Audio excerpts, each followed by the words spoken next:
Time for a perspective check. With 88 criminal charges, Donald Trump would not be hired at McDonald's. So why elect him President of the United States? All that and more now on Graf's Grievances.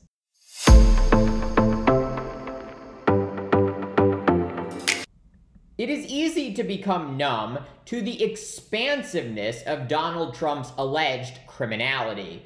The former president has personally been charged with 88 criminal offenses across 4 separate cases.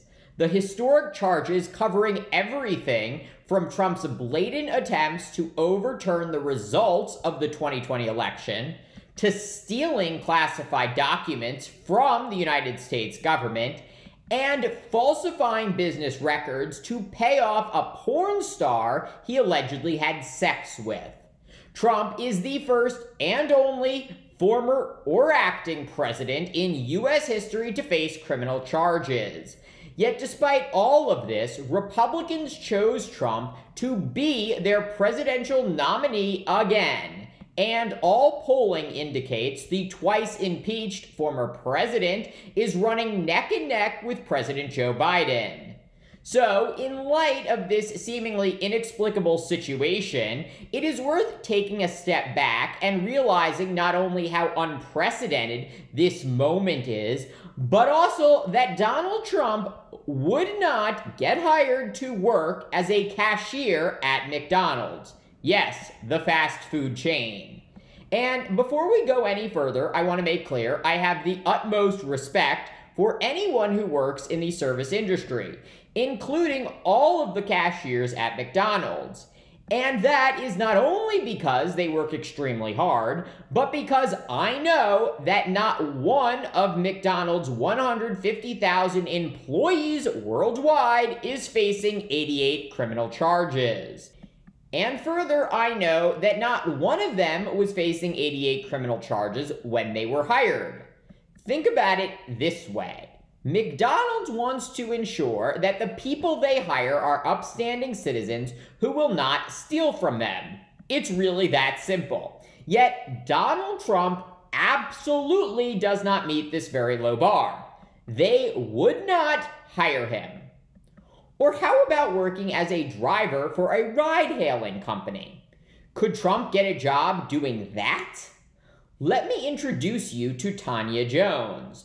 According to NBC News, Jones was removed as a driver for Lyft when a background check revealed a misdemeanor food stamp fraud conviction on her record. Yes, a misdemeanor conviction for trying to feed her family lost Jones her job driving people for Lyft.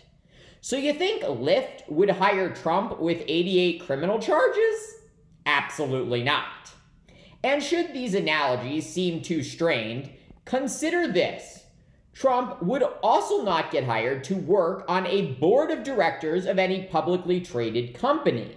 You know, those esteemed business people chosen to supervise the CEO of a corporation and ensure that he or she leads the company in the right direction? Trump would not be hired to do that. Corporations don't want people with even potential legal entanglements acting as advice and counsel to management. That would be the height of malpractice. Bringing in a potential criminal to advise on good business operations. Case in point, Vince McMahon. Just a few months ago, the longtime chairman and former chief executive of World Wrestling Entertainment was forced to resign from the board of WWE's parent company just one day after he was accused in a lawsuit of sexual assault and sex trafficking. Just one day after the lawsuit was filed, the Trump supporter was pushed out of the company he co-founded and built for decades into a behemoth.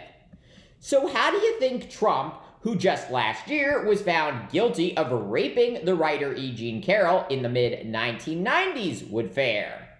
Not only would Trump not be able to get a job on the board of any publicly traded company, but he certainly would not be able to serve as CEO.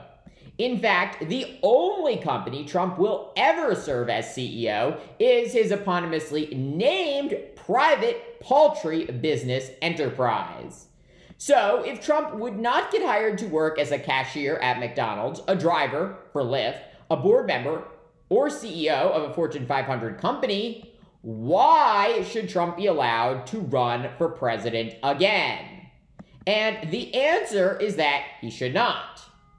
But because of a lack of courage on the part of many Republicans, here we are. And it is now up to the American people, perhaps applying very simple logic, to ensure that the four-time criminally indicted Trump never sees the Oval Office again. Thank you for watching Graph's Grievances.